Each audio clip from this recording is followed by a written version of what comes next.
आज के video lecture का टॉपिक है पेयर प्रोडक्शन। एक तरह से पेयर प्रोडक्शन रेडिएशन एनर्जी का मैटर एनर्जी में कन्वर्जन होता है। पेयर प्रोडक्शन में यानी जो भी हमारी इलेक्ट्रोमैग्नेटिक रेडिएशन है वो मैटर एनर्जी में यानी मास एनर्जी में कन्वर्ट होते हैं। ये एक प्रोसेस होता है एनिहिलेशन, उसका इन्वर्स है उल्टा। एनिहिलेशन प्रोसेस में mass energy mass is converted into radiation, यानी दो पार्टिकल पॉजिट्रॉन और इलेक्ट्रॉन जब एनिहिलेट करते हैं तो उनका जो मास है वो रेडिएशन एनर्जी में इलेक्ट्रोमैग्नेटिक वेव्स में कन्वर्ट हो जाता है। तो ये पेयर प्रोडक्शन उसका इनवर्स प्रोसेस है एनिहिलेशन का। तो पेयर प्रोडक्शन में क्या होता है, radiation energy is converted into mass energy या मास मैटर। तो मेन इस प्रोसेस में क्या होता है, जब भी कोई फोटोन जिसकी एनर्जी 1.02 MeV या इससे ज़्यादा हो तभी पेयर प्रोडक्शन होगा। यानी ये एनर्जी क्यों है इतनी, क्योंकि जो इलेक्ट्रॉन होता है, इलेक्ट्रॉन या पॉजिट्रॉन, इलेक्ट्रॉन का एंटी पार्टिकल होता है पॉजिट्रॉन, तो इनका जो इलेक्ट्रॉन का जो मास है वो अगर एनर्जी के फॉर्म में हम बताएं तो वो होता है 0.51 MeV और ये उसका डबल है। यानी पेयर प्रोडक्शन में क्या होता है, एक इलेक्ट्रॉन प्रोड्यूस होता है, एक पॉजिट्रॉन प्रोड्यूस होता है। तो उनका दोनों का जो रेस्ट मास होता है मिलाकर, दोनों के रेस्ट मास को अगर हम ऐड कर दें 0.51 प्लस 0.51 तो ये हो जाता है 1.02 MeV। तो कम से कम 1.02 MeV का फोटोन हो वही पेयर प्रोडक्शन कर सकता है, क्योंकि एनर्जी कंजर्वेशन लॉ, फोटोन की एनर्जी कम है, उस अपने एनर्जी से ज़्यादा मास में कन्वर्ट नहीं हो सकता वो। तो कम से कम इतनी एनर्जी तो चाहिए। इससे ज़्यादा एनर्जी अगर होगी फोटोन की तो पेयर प्रोडक्शन तो होगा, लेकिन जो एक्सेस ऑफ एनर्जी है वो इलेक्ट्रॉन और पॉजिट्रॉन अपनी काइनेटिक एनर्जी की फॉर्म में शेयर कर लेंगे। तो पेयर प्रोडक्शन कब होता है, जब कोई भी फोटोन जिसकी एनर्जी 1.02 MeV या इससे अधिक हो, और ऐसा फोटोन जब हाई एटॉमिक मास के मटेरियल से, जो भी टारगेट है उसका एटॉमिक मास कैसा होना चाहिए हाई, एक मैंने चार्ट बनाया था जिसमें कंपेयर कराए थे तीनों process, photo electric effect, Compton effect और पेयर प्रोडक्शन। तो जो पेयर प्रोडक्शन की जो प्रोबेबिलिटी है, ऊपर जब Z कम होता है तो प्रोबेबिलिटी कम हो जाती है, Z अधिक होता है तो प्रोबेबिलिटी ज़्यादा हो जाती है। तो हाई एटॉमिक नंबर का मटेरियल होना चाहिए, उससे जब स्ट्राइक करता है तो ये जो फोटोन है, जो इंसिडेंट फोटोन है, इसकी एनर्जी 1.02 MeV हो या इससे अधिक हो, इससे कम एनर्जी पर पेयर प्रोडक्शन नहीं होगा, क्योंकि वो फिर एनर्जी का वायलेशन होता है। इसमें इलेक्ट्रॉन और पॉजिट्रॉन पेयर प्रोड्यूस नहीं हो सकते हैं, क्योंकि दोनों का रेस्ट मास ही इस एनर्जी के बराबर है। तो ये 1.02 MeV या इससे ज़्यादा MeV का एनर्जी का फोटोन होना चाहिए। तो ऐसा फोटोन जब हाई एटॉमिक नंबर के मटेरियल से इंटरेक्शन करता है तो ये कंप्लीटली वहाँ पर एब्जॉर्ब हो जाता है पहले।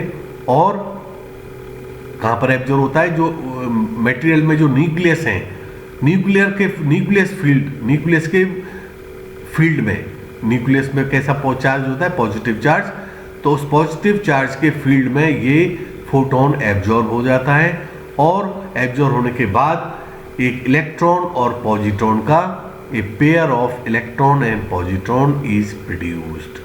यहाँ पर जैसे कोई भी फोटोन आ रहा है जिसकी एनर्जी 1.02 MeV या इससे अधिक है, आता चलता जाएगा, लेकिन अगर किसी मैटर से इंटरेक्शन नहीं करेगा तो इसका पेयर प्रोडक्शन नहीं होगा, ये मूव करता ही चला जाएगा। तो किसी भी मैटर के यानी न्यूक्लियर फील्ड की प्रेजेंस होना कंपलसरी है पेयर प्रोडक्शन के लिए, क्योंकि जो न्यूक्लियस है वो एनर्जी और मोमेंटम शेयर करता है, जिससे कि law of conservation of energy and law of conservation of momentum fulfil हो जाए, वायलेशन नहीं हो। इसलिए presence of nucleus is must. ठीक है, तो जब 1.02 MeV या इससे अधिक एनर्जी का फोटोन किसी भी हाई एटॉमिक नंबर के मटेरियल से इंटरेक्शन करता है, तो उस मटेरियल के में जो न्यूक्लियस है उनकी फील्ड में ये फोटोन पूरा का पूरा एब्जॉर्ब हो जाता है, और ये फिर वहीं पर इलेक्ट्रॉन और पॉजिट्रॉन, तब a pair of electron and positron is produced. वहाँ पर एक इलेक्ट्रॉन पॉजिट्रॉन का पेयर प्रोड्यूस होता है, और इसी प्रोसेस को बोलते हैं हम पेयर प्रोडक्शन। केवल इलेक्ट्रॉन या केवल पॉजिट्रॉन प्रोड्यूस नहीं होगा, दोनों एक साथ प्रोड्यूस होते हैं पेयर में, तो इसलिए बोलते हैं pair production. This process is called pair production and the threshold energy of photon is 1.02 MeV। जैसा मैंने पहले बताया, इलेक्ट्रॉन और पॉजिट्रॉन का जो रेस्ट मास है वो 1.02 MeV के इक्वल होता है। तो फोटोन की एनर्जी जब रेडिएशन एनर्जी मैटर एनर्जी में कन्वर्ट हो रही है, then according to conservation of energy, photon की एनर्जी कम से कम जो दो पार्टिकल प्रोड्यूस हो रहे हैं उनकी रेस्ट मास एनर्जी के बराबर होनी चाहिए। जब 1.02 MeV का फोटोन इंटरेक्शन करेगा तो दोनों पार्टिकल केवल प्रोड्यूस हो जाएंगे, उनमें कोई काइनेटिक एनर्जी नहीं होगी। फोटोन की एनर्जी इससे जितनी ज़्यादा होती जाएगी, इस एनर्जी से एक्सिस में जो भी एनर्जी है उस एनर्जी को जो इलेक्ट्रॉन और पॉजिट्रॉन हैं दोनों आपस में शेयर करेंगे इन the form of kinetic energy. तो इसी चीज़ को मैंने यहाँ पर ये एक्सप्रेशन के थ्रू लिखा हुआ है। Applying the principle of conservation of energy to this process we get, मान लीजिए ये फोटोन की एनर्जी है ई गामा फोटोन से मान लीजिए, तो फोटोन की एनर्जी होती है h न्यू। तो ये एनर्जी कितनी जगह शेयर होगी, एक तो इलेक्ट्रॉन और पॉजिट्रॉन का दोनों इलेक्ट्रॉन और पॉजिट्रॉन के मास सेम होते हैं, m0 मान लिया हमने, तो उनके इक्विवेलेंट जो एनर्जी होगी वो 2m0c² हो गई। ये इलेक्ट्रॉन की काइनेटिक एनर्जी, ये पॉजिट्रॉन की काइनेटिक एनर्जी, और रिमेनिंग जो बची हुई एनर्जी है वो न्यूक्लियस शेयर करता है। ठीक है ना, तो ये complete energy, total energy is shared in the form of mass energy and kinetic energy. अगर फोटोन की एनर्जी केवल 2m0c² है, यानी केवल 1.02, क्योंकि थ्रेशोल्ड एनर्जी है 1.02 MeV है, तो इलेक्ट्रॉन की काइनेटिक एनर्जी 0 होगी, पॉजिट्रॉन की काइनेटिक एनर्जी 0 होगी, और जो न्यूक्लियस काइनेटिक एनर्जी रिसीव करेगा वो भी 0 होगी। केवल दो पेयर प्रोड्यूस हो जाएंगे, इलेक्ट्रॉन और पॉजिट्रॉन के। ठीक है ना, तो ये एनर्जी कंजर्वेशन लॉ ये प्रूफ ये यहाँ पर अप्लाई होता है, जिससे टोटल फोटोन की एनर्जी इस तरह से, और 1.02 MeV से ज़्यादा एनर्जी होगी तब ये काइनेटिक एनर्जी की फॉर्म में शेयर हो जाएगी। अब यहाँ पर ये E- है इलेक्ट्रॉन की काइनेटिक एनर्जी, E+ है पॉजिट्रॉन की काइनेटिक एनर्जी, और NuC यानी न्यूक्लियस, ये न्यूक्लियस की काइनेटिक एनर्जी है। अब जैसा कि आप जानते हैं न्यूक्लियस बहुत हैवी होता है in comparison to electron and positron, तो जो काइनेटिक एनर्जी शेयर होगी वो ई न्यूक्लियस ये नेग्लिजिबल होगी as compare to the energy kinetic energy shared by electron and positron. ये बहुत ही नेग्लिजिबल अमाउंट होगा, क्योंकि न्यूक्लियस बहुत हैवी होता है, तो ये बहुत कम काइनेटिक एनर्जी शेयर करेगा। तो इस एक्सप्रेशन में जो टर्म्स आ रही हैं, where 2m0c² is the rest mass of electron and positron pair, E-, E+ and E nucleus are respectively the kinetic energy of electron, positron and nucleus। यहाँ पर मैंने लिखा हुआ है E nucleus is negligible compared to E- and E+। E- और E+ के comparison में ये बहुत नेग्लिजिबल, इसको हम इग्नोर भी कर सकते हैं, वो इतनी कम होती है।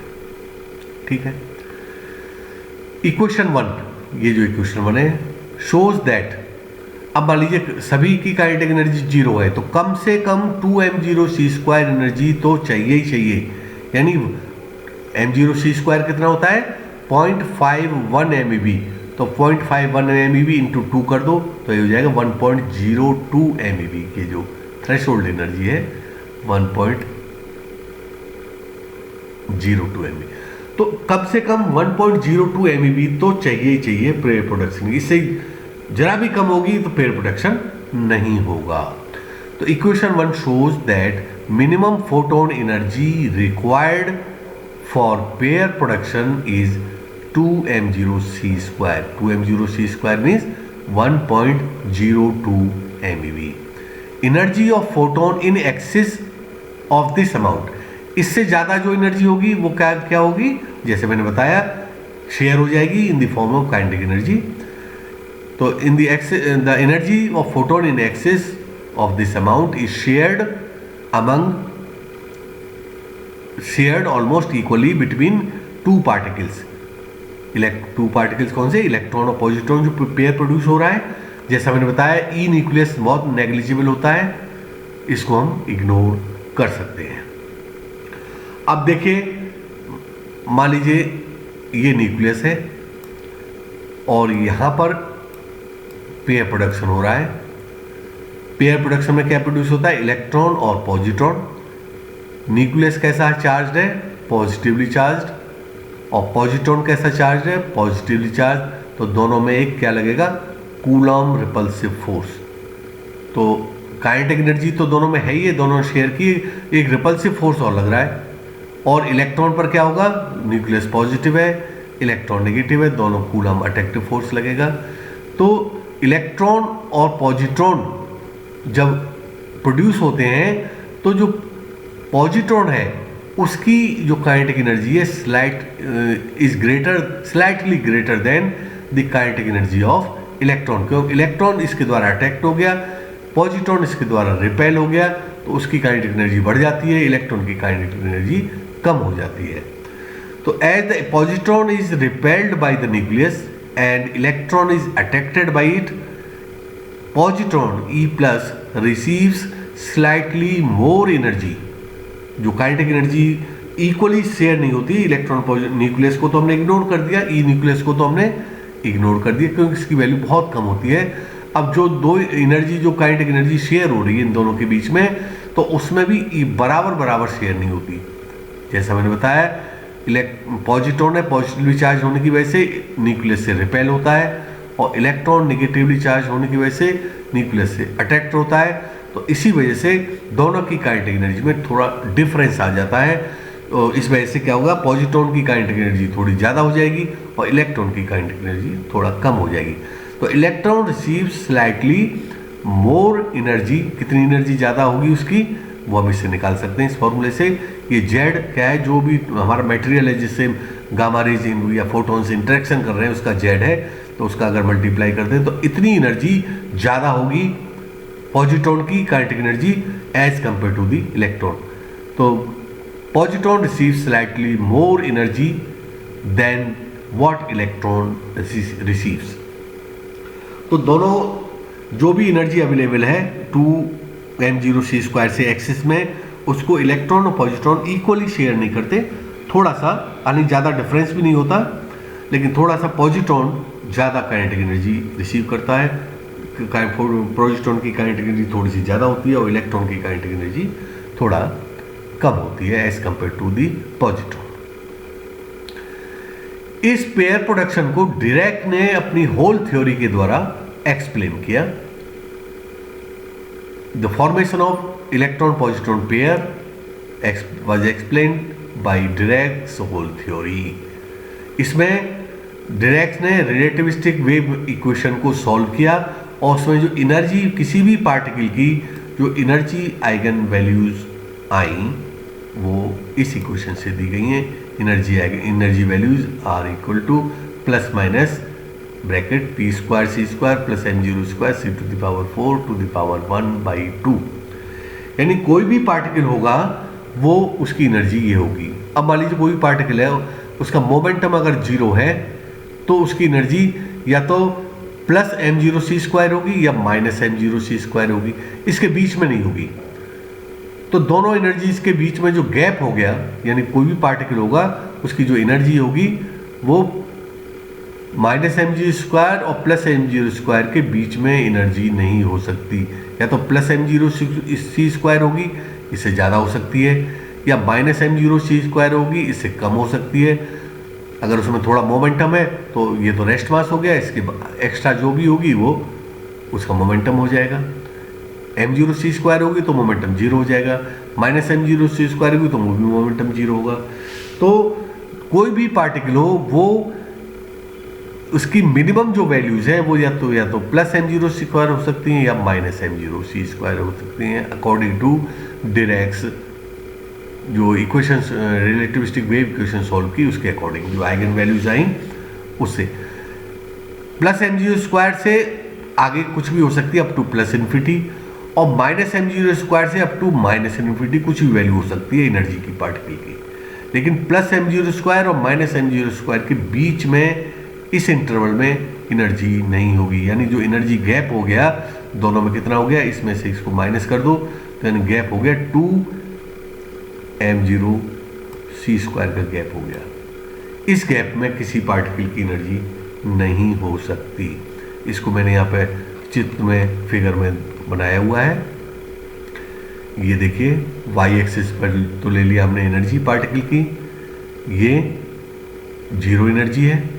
तो मिनिमम एनर्जी कितनी हो, पॉजिटिव एनर्जी मिनिमम कितनी होगी, प्लस m0², और माइनस में माइनस m0c²। इस बीच में कोई एनर्जी नहीं होगी पार्टिकल की। इससे प्लस m0² से अप टू प्लस इन्फिनिटी हो सकती है, माइनस m0² से अप टू माइनस इन्फिनिटी हो सकती है। ये एनर्जी लेवल्स दिए हुए हैं, डिफरेंट एनर्जी लेवल्स। तो जैसे जैसे मोमेंटम बढ़ता जाएगा ये एनर्जी लेवल्स बढ़ती चली जाएंगी। रेस्ट मास एनर्जी ये है।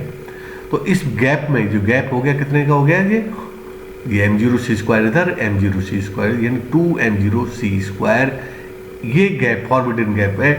इस गैप में किसी पार्टिकल की एनर्जी नहीं हो सकती according to the eigen values of the particle energy eigen values. ठीक है। Since the minimum value of p यानी मोमेंटम की मिनिमम वैल्यू कितनी हो सकती है, 0। तो अगर मोमेंटम की वैल्यू 0 ले लें हम, no particle can occupy the energy interval between minus infinity to plus infinity. इस इंटरवल के बीच में किसी पार्टिकल की एनर्जी नहीं होगी, यानी पार्टिकल की एनर्जी होगी वो प्लस m0c² या इससे ज़्यादा, या माइनस m0², इससे कम, माइनस इन्फिनिटी तक। Thus the state of energy, states of energy of an electron are extending from कहाँ से कहाँ, plus m0² to plus infinity and minus m0² to minus infinity with a gap of, दोनों gap कितना था, 2m0c²। The lowest states corresponding to an electron at rest, momentum 0 होगा तो electron rest पर होगा तो उसकी मिनिमम एनर्जी कितनी हो जाएगी, यहाँ पे देखिए मोमेंटम 0 हो गया तो मिनिमम एनर्जी हो जाएगी या तो प्लस m0c² होगी या माइनस m0c² होगी। Total energy m0c²। Above this there is a continuum of states corresponding to electron with various kinetic energy. ये जो ग्राफ है इसमें मिनिमम एनर्जी हो जाएगी इलेक्ट्रॉन की प्लस m0c², और जैसे जैसे फोटोन की एनर्जी बढ़ती जाएगी वो एनर्जी किस में कन्वर्ट होगी, इलेक्ट्रॉन की मोमेंटम या काइनेटिक एनर्जी में कन्वर्ट होती जाएगी। उसके अकॉर्डिंग हमें डिफरेंट कंटिन्यूम ऑफ स्टेट, समुद्र एनर्जी स्टेट्स का एक समुद्र हमें प्राप्त होगा अप टू माइनस इन्फिनिटी। ठीक है ना। तो the lowest state corresponding to an electron at rest has total energy m0c²। जो कर्व है पॉजिटिव एनर्जी स्टेट्स में वो लोएस्ट एनर्जी स्टेट है m0c²।